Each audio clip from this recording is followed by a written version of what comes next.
جب ہم نماز پڑھنے جاتے ہیں مسجد میں تو امام تلاوت کرتا ہے سورہ اخلاص، قل هو اللہ احد، کہو کہ اللہ ایک ہے۔ ہر مسلمان جو مسجد میں نماز پڑھنے آتا ہے، میں آپ سے پوچھنا چاہتا ہوں وہ کتنے اللہ میں مانتا ہے؟ جو مسلمان مسجد میں نماز پڑھنے آتا ہے کتنے اللہ میں مانتا ہے؟ ایک میں۔ ایک بھی مسلمان نے جو دو اللہ میں مانتا ہے، تو یہ قاری صاحب کس کو بول رہے ہیں؟ اللہ کیا کہہ رہا ہے ہم سے؟ اللہ کہہ رہا ہے کل، کہو، کل ہو اللہ احد، کہو کہ اللہ ایک ہے۔ کن سے؟ مسلمانوں سے نہیں، وہ لوگوں سے جو لوگ ایک اللہ میں نہیں مانتے۔ ہم نماز تو پڑھتے ہیں سورہ اخلاص، ماشاءاللہ قرآن کا 1/3 حصہ، باہر نکلتے کتنے لوگ غیر مسلمان سے کہتے ہیں کہ اللہ ایک ہے۔ اتنا بڑا مجمع ہے، کروڑوں لوگ اس تقریر کو لائیو دیکھ رہے ہیں۔ میں پوچھنا چاہتا ہوں کہ اپنی زندگی میں آپ نے کتنی بار سورہ اخلاص کی تلاوت کی ہوں گی؟ کتنے بار؟ کتنے بار؟ کتنے بار؟ کتنے بار؟ ہاں بے شمار۔ کوئی بولیں گا ہزاروں بار۔ 1000 بار تو کی ہوگی نا، اگر نمازی ہے تو آپ۔ اگر نمازی ہے، نمازی نہیں تو الگ بات ہے۔ اگر نمازی ہے تو ہزاروں بار تو تلاوت کی ہوئیں گی۔ اگر آپ 40 سال کے 50 سال کے تو ہزاروں بار تو کی ہوئیں گی۔ میں پوچھنا چاہتا ہوں آپ نے کتنے غیر مسلمانوں سے کہا کہ اللہ ایک ہے؟ 1000 100 50 سے تو کہا، 10 سے تو کہا کہ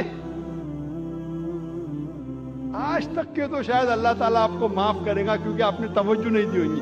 آج کے بعد آپ نے ذاکر کی تقریر تو سنی ہے کہ جب آپ سورہ اخلاص پڑھتے ہیں قل هو اللہ احد، اس کی معنی ہے کہو ان لوگوں سے جو لوگ ایک اللہ میں نہیں مانتے کہ اللہ ایک ہے۔ آج کے بعد اگر آپ نے سورہ اخلاص کی تلاوت کی اور باہر جا کے اس کے اوپر عمل نہیں کیا تو شاید اللہ تعالیٰ آپ کو نہیں چھوڑے گا، کیونکہ آج آپ جانتے ہیں کہ صرف قرآن کی آیت پڑھنا ضروری نہیں ہے، اس کے اوپر عمل کرنا بھی ضروری ہے۔ تو میرے تقریر سننے کے فائدے بھی ہوتے، نقصان بھی ہوتے۔ اگر عمل کریں گے تو فائدہ ہوئے گا، نقصان کریں گے تو وہ لوگ بولتے ہیں نا کہ کچا لائسنس اور پکا لائسنس۔ کچا لائسنس ہے تو آپ کو دنڈ آدھا پڑتا ہے، پکا لائسنس سے ڈبل پڑتا ہے۔ ابھی آپ جانتے ہیں کہ سورہ اخلاص کی معنی کیا پہلے بھی جانتے ہوئیں گے، لیکن عمل نہیں کرتے ہوئیں گے۔ تو ابھی اگر آپ نماز میں اگر امام کہتا ہے قل هو اللہ احد، اس کا مطلب آپ سے کہہ رہا ہے کہ کہو وہ لوگوں سے جو ایک اللہ میں نہیں مانتے کہ اللہ ایک ہے۔ کتنے لوگ اس کے اوپر عمل کرتے ہیں؟ کتنے لوگ؟ ایک آپ کا ایک ملازم ہے، بہت ملازم جو وقت کا بہت پابند ہے، برابر ٹائم پہ آتا ہے، بہت آپ کی تعریف کرتا ہے، برابر ٹائم پہ آتا ہے، ٹائم پہ جاتا ہے، آپ کی تعریف کرتا ہے۔ آپ بولتے بھائی صاحب ذرا پانی کا گلاس لے کے آؤ، وہ بولتا ہے میرا مالک بہت اچھا ہے، بہت دیالو ہے، لیکن پانی کا گلاس نہیں لے کے آتا ہے۔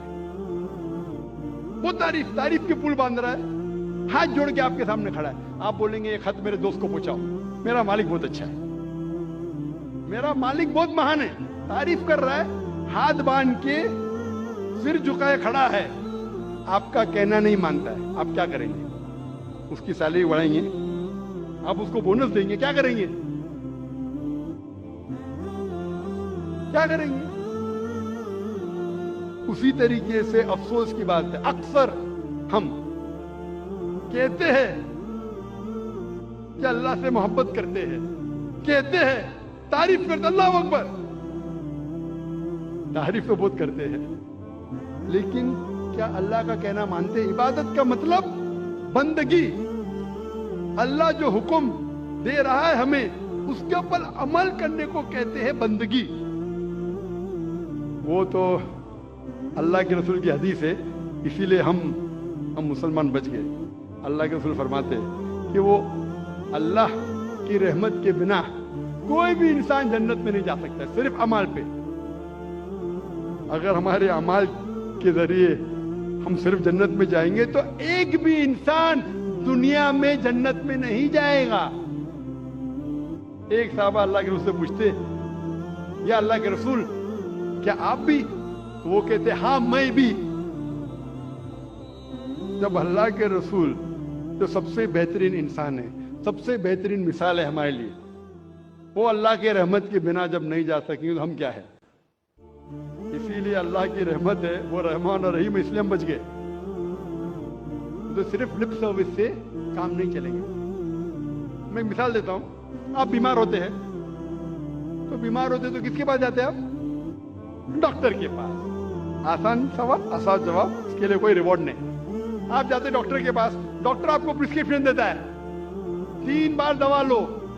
صبح کو بریکفاسٹ کے بعد, ناشتے کے بعد دوا لو, دوپہر کو لنچ کے بعد دوا لو, اور رات کو ڈنر کے بعد دوا لو.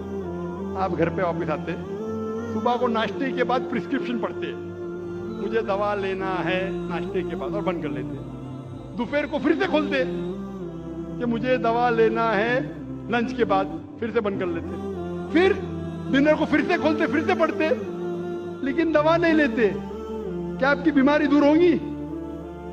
وہ ہم مسلمان کرتے, پڑھ رہے ختم قرآن, لیکن قرآن پہ عمل نہیں کر رہے. اب ڈاکٹر آپ کو پرسکرپشن دے گا. اللہ سبحانہ و تعالیٰ سارے ڈاکٹروں سے اونچا ہے, وہ ہمارا خالق ہے, ہمارا رب ہے. ہم اس کا پرسکرپشن قرآن مجید, یہ ساری انسانیت کے لیے اللہ سبحانہ و تعالیٰ کا سب سے آخری پرسکرپشن ہے. کیونکہ میں ڈاکٹر ہوں, میں میڈیکل لینگویج میں بات کر رہا ہوں. کون مجھے فتوے مت لگانا بھائی, میں اردو زبان میں کمزور ہوں. بولیں گے ذاکر بھائی کہتے ہیں پرسکرپشن ہے. یہ اللہ سبحانہ و تعالیٰ کا, ہمارے خالق, ہمارے مالک کا پرسکرپشن ہے, آخری پرسکرپشن ہے سارے انسانوں کے لیے.